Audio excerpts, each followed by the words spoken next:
Olá, boa noite para você. Lojas abarrotadas e muita gente atrás do melhor desconto. Assim está sendo esta sexta-feira, ou melhor, a Black Friday. O consumidor, claro, não perde a oportunidade. Mas há aqueles que não acreditam nas promoções, não. Vem pra cá, Paulo, vê se você também o Black Friday, ó. Vai se apertando, arruma um canto ali dentro, olha as placas, imperdível, últimas peças, melhor preço do Brasil, até 80% de desconto. Realidade ou papo de vendedor? É realidade. A Black Friday, ela emplacou no Brasil desde 2012. É um dia especial, se tornou o principal dia de vendas do ano no varejo e as ofertas realmente são reais. Ferro a vapor por R$ 9,99. TV de 43 polegadas a R$ 1.299. E os demais produtos, preço aprovado? Tô gostando, por enquanto tá bom. Não tá tanto assim não. Não? Aumentou o preço de tudo.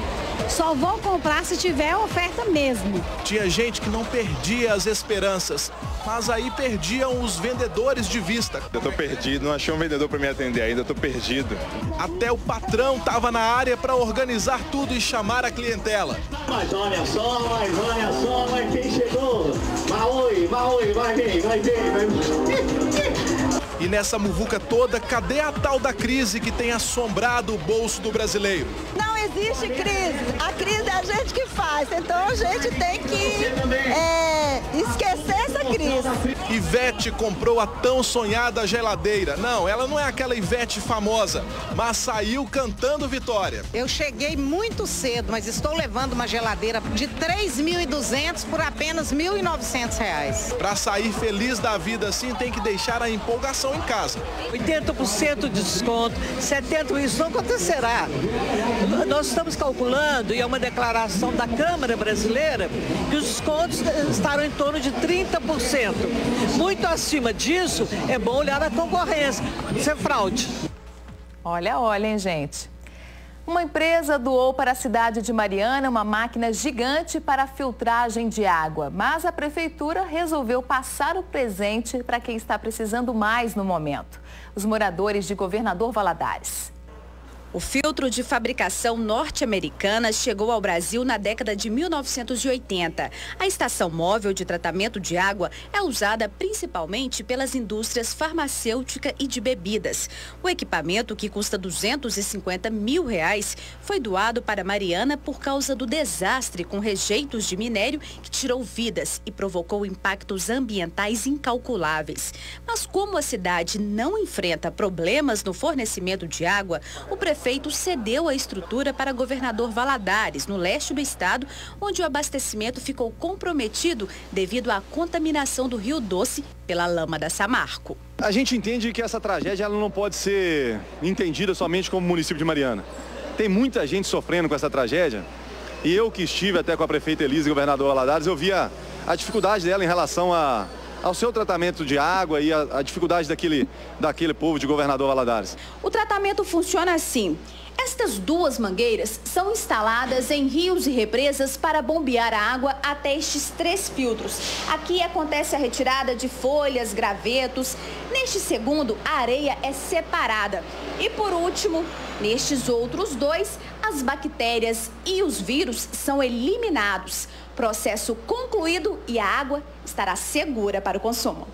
O equipamento já garantiu água potável em situações emergenciais em várias partes do mundo. A máquina tem capacidade para filtrar até 100 mil litros de água doce por dia. Ela vai produzir aproximadamente de 4 a 5 mil litros por hora. Essa quantidade de água daria para...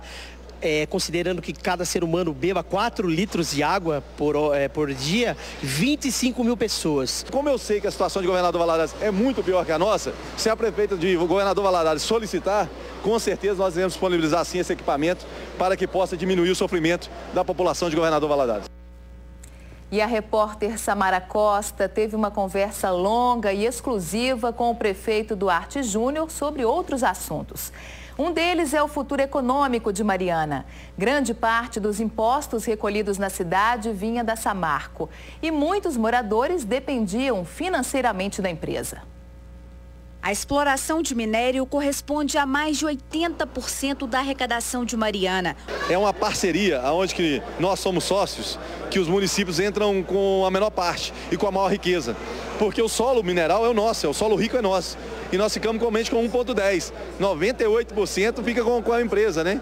Além do caixa do município depender dos royalties, imposto cobrado pela extração mineral, o comércio da cidade precisa do dinheiro dos funcionários que trabalham na cadeia de produção da empresa. O número de empregados que trabalham na Samarco são mais de 4.000 funcionários, né?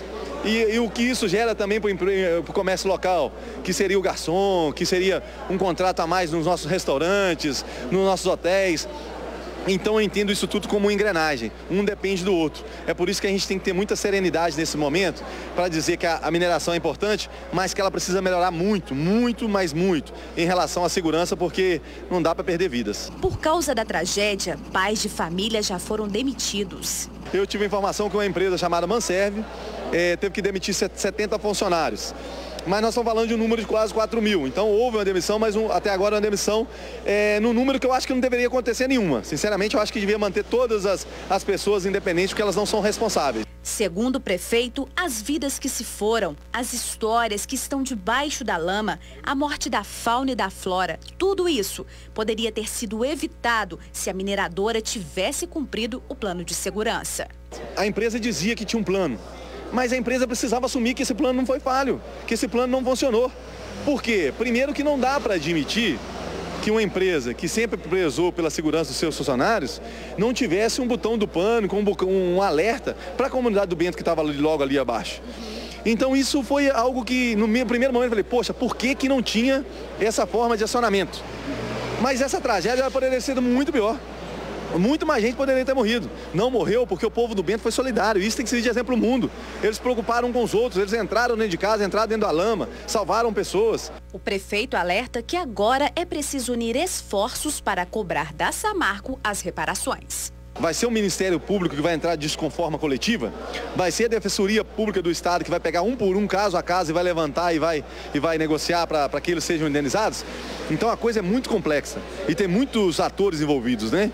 Então há várias frentes ainda para ser discutidas e serem debatidas. 10 pessoas continuam desaparecidas. São 7 trabalhadores que estavam na mineradora e 3 moradores do distrito de Bento Rodrigues. O corpo encontrado ontem, perto de Ponte do Gama, foi reconhecido.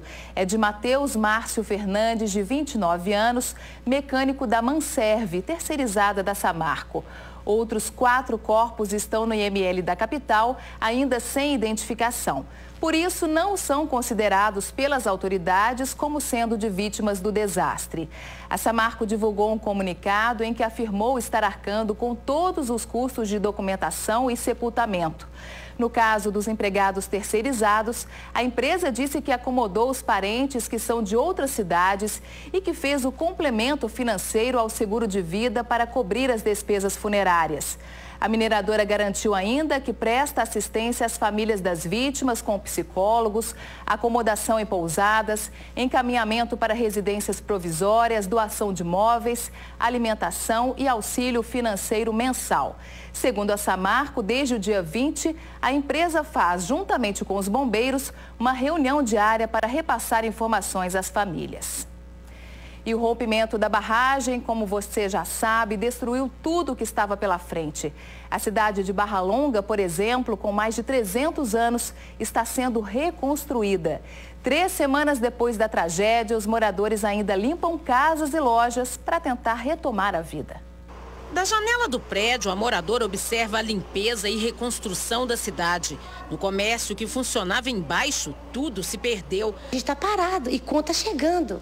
Porque ninguém vai esperar a gente. Além dos prejuízos, tem a insegurança. O imóvel está cheio de rachaduras. Dona Maria é cadeirante e, se precisar sair com urgência de casa, terá dificuldades. O jeito é fazer o mesmo que no dia do rompimento da barragem. Razão, e pedir a Deus, por Senhora Aparecida na varanda, joguei água benta, ramo bento. Foi por este rio que a lama de rejeitos de minério chegou a Barra Longa e invadiu as casas e comércios no entorno da praça. Hoje, 20 dias depois da tragédia, o local ainda parece um campo de guerra, onde os sobreviventes tentam reagir e as máquinas trabalham para tirar de debaixo da lama um pouco do que ficou escondido dos olhos. A marca do barro só vai ser apagada com muita tinta. Nesta casa, onde a reforma ainda não foi feita, o anjo parece pedir socorro.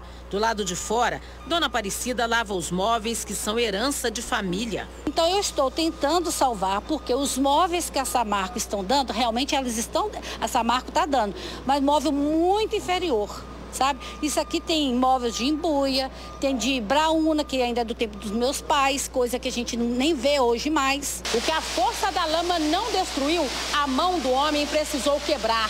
Como buracos assim, que foram abertos em várias construções para que o socorro pudesse chegar e que o barro fosse retirado. Agora, só mesmo com muita água, que está sendo lançada em jatos às construções para remover a sujeira. O bar era o ganha-pão de seu Marco Antônio, que já estava com a programação fechada até janeiro. Já tem o Réveillon, já está marcado, Réveillon, Natal, tudo. Isso era a casa de encontro dos jovens de Barra Longa. Na cidade de 300 anos, uma situação inusitada é que o pároco da Igreja Matriz tirou os santos do altar provisoriamente e abriu as portas do local para o culto de evangélicos. A medida foi para acolher os batistas, que tiveram o templo parcialmente destruído por causa do rompimento da barragem da Samarco. Nesse momento tão difícil, né, o mais importante é a gente se unir para levar, né, a esperança para essa população.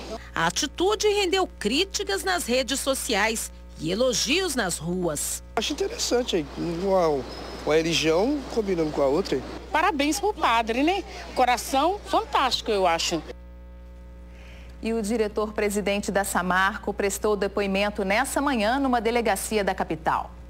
O depoimento durou 1h15 minutos. Ricardo Vescovi, presidente da Samarco, chegou acompanhado por 2 advogados. Ele foi ouvido aqui na Delegacia Especializada de Crimes contra o Meio Ambiente. O delegado Aloísio Daniel Fagundes não divulgou detalhes do depoimento, mas disse que foi muito importante, principalmente para conhecer a estrutura da empresa, o que vai facilitar a investigação. Até agora, 16 pessoas foram ouvidas em Belo Horizonte e Mariana. A previsão é de que até o fim do mês que vem, 60 pessoas prestem depoimento. Do valor devido de 1 bilhão, a Samarco informou que depositou 500 milhões no último dia 25, conforme termo de compromisso preliminar ajustado com o Ministério Público. Mas 292 milhões foram bloqueados por força de uma liminar da 2ª Vara Cível de Mariana para salvaguardar recursos mínimos aos afetados pela tragédia.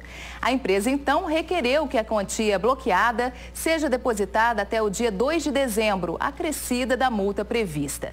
Nesse caso, a Samarco deverá arcar com um adicional de R$1.200.000. No Rio de Janeiro, o presidente e diretores da Vale, da qual a Samarco faz parte, deram uma entrevista coletiva à imprensa nesta sexta-feira. A empresa anunciou a criação de um fundo para a recuperação do Rio Doce. A Vale e a BHT, espero, com entidades do setor público e privado, nacionais e internacionais, criar esse fundo voluntário dedicado à recuperação do Rio Doce. Para isso, nós vamos ter uma gestora de projeto. Para isso, esse fundo será auditado pelas grandes empresas internacionais. E nós queremos ver a recuperação do Rio Doce, porque essa causa nós estamos abraçados a ela. Nós não estamos fazendo de novo isto por uma obrigação legal. É um fundo voluntário. A nossa ideia do fundo é ter um conselho onde tem vários agentes pertencentes ao conselho, inclusive os governos, o Ministério Público, que nós iremos convidar caso haja interesse deles também. E é um compromisso firme de que a gente vai fazer o necessário para que esse rio se recupere e fique melhor do que ele se encontrava antes desse acidente. Os rejeitos de minério podem ser usados na fabricação de tijolos. A técnica evita o acúmulo do material represado nas barragens e, com isso, possíveis tragédias. Conheça um pouco dessa alternativa ecológica. A empresa comprou esta área onde funcionava uma mina que foi embargada. Os rejeitos que estão em pilhas são processados, sem o uso de água e de barragens. A gente pega esse material, reprocessa esse material para quê? Para utilizar o que é chamado de lixo da mineração para poder comercializar. É possível aproveitar até 70% dos rejeitos. Esse processamento pode ser feito tanto no caso dos que ficam empilhados, quanto com aqueles colocados nas barragens. Ficaria no fundo dessa barragem um pouco de argila. Transformaria essa barragem de rejeito num lago, como o Lagoa da Petrobras, alguma coisa parecida que poderia ser utilizado inclusive na parte de turismo. A coordenadora de meio ambiente diz ainda que os riscos dos rejeitos que estão secos e empilhados são bem menores do que o perigo daqueles que ficam nas barragens. Existe um processo de compactação na medida que ela vai sendo empilhada. Então, quando ela vai primeiro é bastante compactada e depois ela é revegetada. E essa revegetação segura o material, depois ela vira como se fosse uma montanha. E o meio ambiente ganha. Desde que os rejeitos começaram a ser tratados aqui, o cenário mudou. Estava assim, degradado, e agora já conta com vegetação. E os custos? Por que as pessoas fazem barragem e não fazem pilhas? É o valor que eu consigo comercializar o material. O material que é lavado, ele tem o teor de ferro mais alto. Então eu ganho mais nesse material. O material que é processado a seco, eu não consigo concentrar o ferro, então eu acabo ficando mais barato. E os rejeitos podem ser utilizados de maneira sustentável. Uma empresa aqui de Minas Gerais aproveita o que sobra da mineração e usa na construção civil. Todo aquele material que seria levado para uma barragem é processado e vira tijolo, exatamente como este aqui. E como é o processo? A gente recebe o rejeito, né? Esse rejeito ele é misturado, homogeneizado e misturado em doses corretas com cimento e outros materiais. Depois ele é umidificado e prensado. Ele diz ainda que a ideia diminui muito os riscos que as barragens oferecem e gera economia. O material que é depositado na barragem, ele pode ser doado ou integrado numa fábrica de fabricação de tijolo. E isso usando a mão de obra local, gerando benefício, emprego e renda localmente e reduzindo o custo desse material de forma astronômica. O diretor técnico da empresa contou que a Samarco, dona da barragem que se rompeu em Mariana, foi procurada por eles, bem antes da tragédia, para adotar o processamento de rejeitos. Eles acharam, até onde eu entendi, que a escala era muito pequena no primeiro momento. Bom, e a gente estava aguardando que a gente pudesse evoluir isso. O WhatsApp é uma febre mundial. Ninguém tem dúvida disso, né? E à medida em que ganha adeptos, o uso dele aumenta também. Em Sabará, uma parceria entre a PM e os comerciantes transforma o aplicativo numa arma contra a criminalidade. O resultado tem sido muito positivo. Bastam alguns toques na tela para avisar a polícia. Daniela já sabe bem disso. Há pouco mais de um mês, a comerciante ajudou a prender o homem que tentou assaltar a loja dela. Ele chegou, né, fazendo hora com a minha cara, queria um produto, ele fez hora, tentou me despistar e tentou furtar. Como ele não conseguiu furtar, ele ameaçou como se estivesse armado. Assim que ele tentou me assaltar, a reação minha foi de gritar através do grupo do WhatsApp, que eu pedi para postar, a gente já postou e já conseguiram pegar ele em 10 minutos. São 3 grupos de WhatsApp. Cerca de 300 pessoas estão cadastradas. Além de informações sobre suspeitos, roubos e furtos, dicas de segurança também são compartilhadas. A iniciativa veio de policiais responsáveis pela área central da cidade, onde hoje existem cerca de 100 comércios. Hoje todo mundo tem celular, tem um smartphone, todo mundo fica no WhatsApp o dia inteiro. Nós decidimos implantar a rede de comerciantes protegidos, que já é um projeto da Polícia Militar, com o uso do aplicativo WhatsApp, que é uma forma fácil, rápida e barata de comunicação entre a sociedade e a Polícia Militar. O projeto começou a funcionar em agosto deste ano. Segundo a PM, de lá para cá, houve uma redução de 22% no número de crimes violentos na região central da cidade. No mês de novembro, por exemplo, nenhum roubo a comércio foi registrado. Bem mais seguro, né? Depois que foi desenvolvido o projeto, a segurança, a participação da comunidade foi muito maior e com isso trazendo para a comunidade mais segurança. Bom para comerciantes e para os consumidores, que também ganham mais segurança. Tudo isso há pouco tempo das festas de fim de ano, época em que as lojas costumam ficar lotadas. expandir para todo o município, né? Eu acho que quando o projeto é bem feito e trouxe um resultado fantástico, isso é muito importante. É o fortalecimento de laços. Então, muitas das vezes a gente está no policiamento, o policial está ali presente, só tem que não ter aquele contato com a comunidade. E com essa aproximação das reuniões e da própria rede, esse laço entre a polícia militar e a comunidade foi se estreitando. Nova Lima, terra natal do Marquês de Sapucaí, vai ser tema da escola de samba Beija-Flor no Carnaval do Rio de Janeiro do ano que vem. Até aqui, só festa e alegria, né? Mas a outra parte desse enredo é de lascar, viu? Funcionários municipais estão com salários atrasados. O samba enredo já está pronto. Nova Lima, poesia se fez na genialidade do Marquês. Marquês de Sapucaí, que nasceu em Nova Lima, é o tema da escola de samba Beija-Flor para o Carnaval de 2016. Mas na cidade mineira nem tudo é inspiração. Os servidores públicos que já estiveram em greve este ano denunciam atrasos nos salários, suspensão de férias e afirmam que nem por telefone o setor de RH da prefeitura responde. Eu estou extremamente nervosa com a situação do meu pagamento, não consigo ligar no RH, ligo lá, chama até cair, não consigo falar. Eu tô assim, não sei mais o que eu faço. Boletos vencidos, contas atrasadas, um monte de coisa para fazer. Esse povo não me dá satisfação. Eles também reclamam da exoneração de funcionários comissionados. 120 deles já entraram na justiça e foram reconduzidos por força de liminar. Mas, por meio de um decreto, a prefeitura exonerou outros 43 há uma semana. Mas no mesmo decreto, no artigo 3º, ele as reconduz para outros artigos, mas a filha dele não está no meio.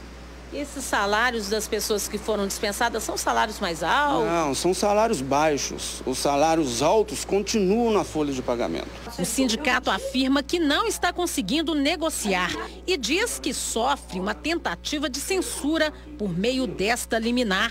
Fomos pegos de surpresa na quarta-feira, proibindo o sindicato de expressar, né, as opiniões e todo esse constrangimento que o servidor teve aí vivendo. A Prefeitura de Nova Lima gasta por mês cerca de 29 milhões de reais para o pagamento da folha de servidores. O valor está acima do permitido pela Lei de Responsabilidade Fiscal, que estabelece o teto de 54% da arrecadação para este fim. Segundo o prefeito, a única saída para resolver o problema é o corte de funcionários e de benefícios. O processo que nós estamos fazendo de redução do quadro de comissionados, nós já exoneramos mais de 300 comissionados, sabe?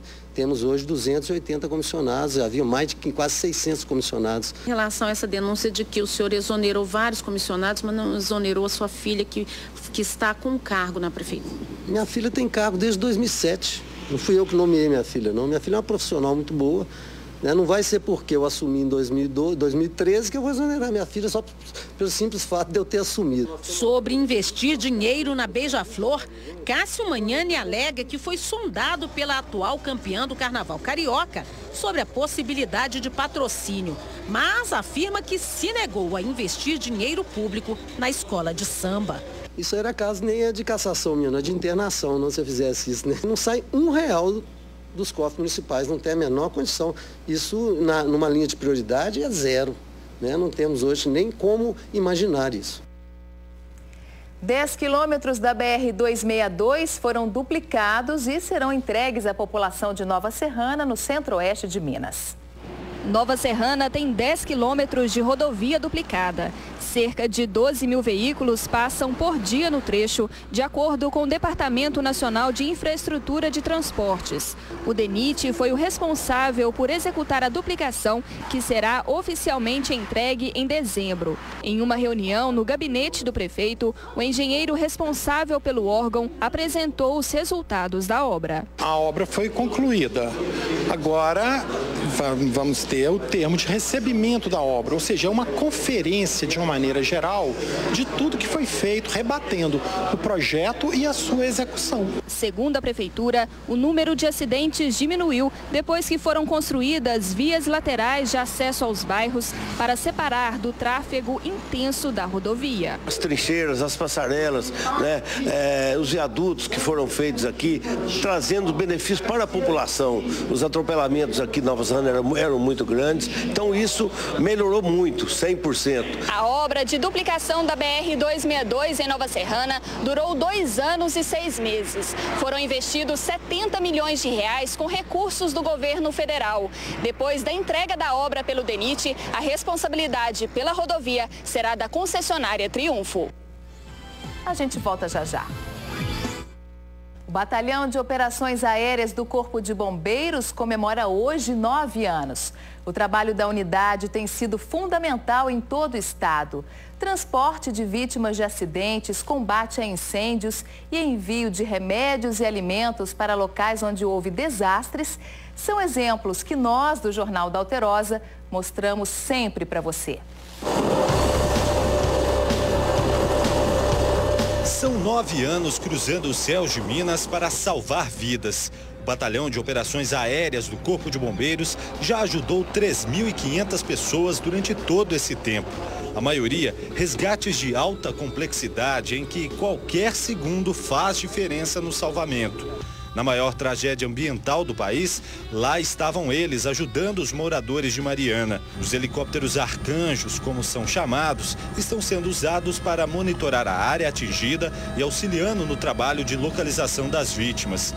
Um dos casos mais dramáticos foi o socorro a esta mulher atingida pela lama da barragem da Samarco, que se rompeu no dia 5 de novembro.